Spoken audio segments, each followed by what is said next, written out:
चोपडा नगरपालिकेच्या सर्वसाधारण सभेत गोंधळ, इतिवृत्त वाचनावरून विरोधकांचा आक्रमक पवित्रा. 100 दिवसांनंतर झालेल्या सभेत नियमबाह्य कामकाजाचा आरोप, मुख्यमंत्री देवेंद्र फडणवीस यांच्याकडे तक्रार करण्याचा इशारा.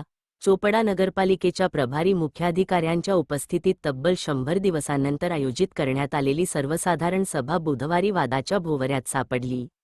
सभेच्या प्रारंभी मागील बैठकीचे इतिवृत्त वाचून त्यास मान्यता घेणे बंधनकारक असताना तसे न करता सभा संपविण्यात आल्याचा गंभीर आरोप विरोधी पक्षाचे गटनेते तथा नगरसेवक गजेंद्र जयसवाल यांनी केला आहे. सर्वसाधारण सभेच्या कामकाजादरम्यान काही नगरसेवकांनी मागील बैठकीचे इतिवृत्त वाचण्याची मागणी केली, मात्र सत्ताधारी नगराध्यक्षांनी ते वाचले जाणार नसल्याचे सांगितल्याचा दावा विरोधकांनी केला. यानंतर काही मिनिटातच सभा समाप्त झाल्याचे जाहीर करण्यात आल्याने सभागृहात गोंधळाचे वातावरण निर्माण झाले. सभेनंतर आयोजित पत्रकार परिषदेत विरोधी पक्षाच्या नगरसेवकांनी प्रशासन व सत्ताधारी पक्षाच्या कार्यपद्धतीवर तीव्र टीका केली. गटनेते गजेंद्र जयसवाल यांनी सांगितले की शासनाच्या नियमांनुसार मागील बैठकीचे इतिवृत्त वाचून त्यास मंजुरी घेणे आवश्यक असते. मात्र या प्रक्रियेला बगल देण्यात आल्याने लोकशाही पद्धतीचा अवमान झाला आहे.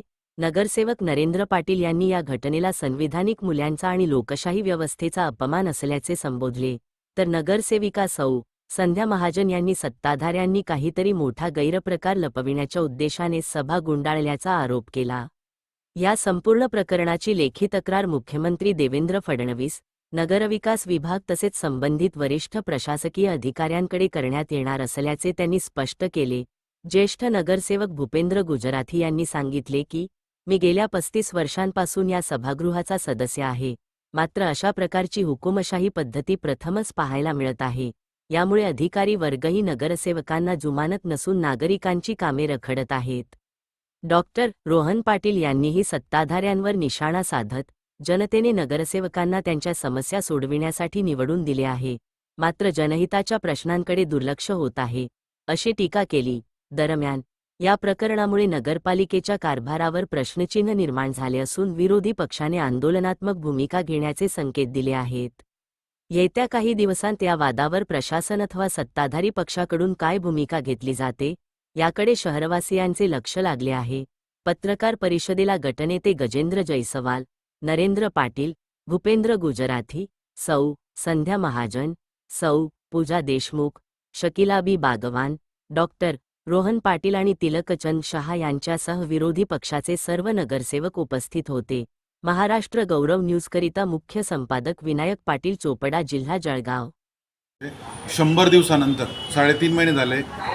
त्यानंतर आज सर्वसाधारण बैठक आयोजित केली होती.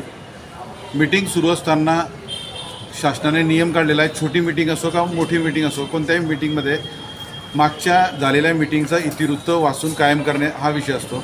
आम्ही विरोधक सगळे नगरसेवकांनी मागणी केली की मागचं इतिवृत्त वाचावे, तर सत्ताधारी नगरसेवक आणि नगराध्यक्ष यांनी आपला हुकुमशाही पद्धत वापरून संविधानाचा अपमान केला. इतिवृत्त वाचला येणार नाही आणि सगळे विषय सर्वानुमते मंजूर करून 5 मिनिटात बाहेर निघाले. ही आज हुकुमशाही कुठंतरी मोडली गेली पाहिजे. संविधानाचा अपमान आज झालेला आहे आणि याची तक्रार आम्ही मुख्यमंत्री साहेबवर प्रशासनाकडे करणार आहोत. नगर परिषदेची सर्वसाधारण सभा होती.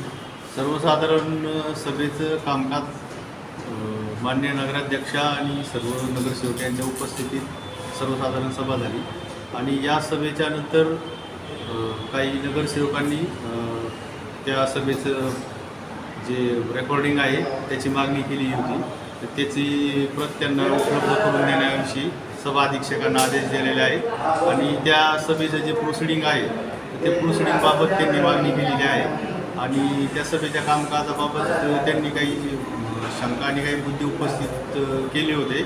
तर त्या संदर्भात प्रोसिडिंग तयार करून आजच्या सभेमध्ये जे कामकाज झालेलं आहे त्या कामकाजाची माहिती त्यांना देण्यासाठी सभा अधीक्षकांना आदेश देण्यात आले.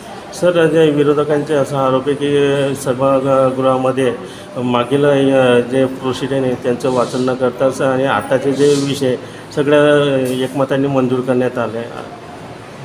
आजच्या सभेमध्ये मागच्या प्रोसिडिंगचं सगळं सविस्तर वाचन करावं अशी मागणी होत होती. परत आणि दोन्ही नगरसेवकाकडून की सभेचं काम मागील प्रोसिडिंगपेक्षा त्या विषयाचं वाचन करावं आणि आपले जे प्रत्येकाचे कोणाचे जे म्हणणं असेल ते नोंदवावं अशी मागणी येत होती आणि त्याच्यावरून नगराध्यक्षांनी त्यांचा निर्णय दिला आणि सभाच्या विषय सूचीवर असलेले जे सर्व विषय होते तर ते विषयाला काही नगरसेवकांनी मंजुरी दिली आणि काही नगरसेवकांनी त्याला विरोध दर्शवला. सर मग आताच्या सभागृहामध्ये जे आजच्या कुठल्याच विषयानं चर्चा न होता मंजूर करण्यात आले का? नाही, सभागृहातील याच्यावरती चर्चाच सभागृहात जे विषय होते त्या सर्व विषय सूचीवरच्या याच्याबाबत प्रशासनाने टिप्पणी दिलेली विषय सूचीबरोबरच टिप्पणी दिलेली होती.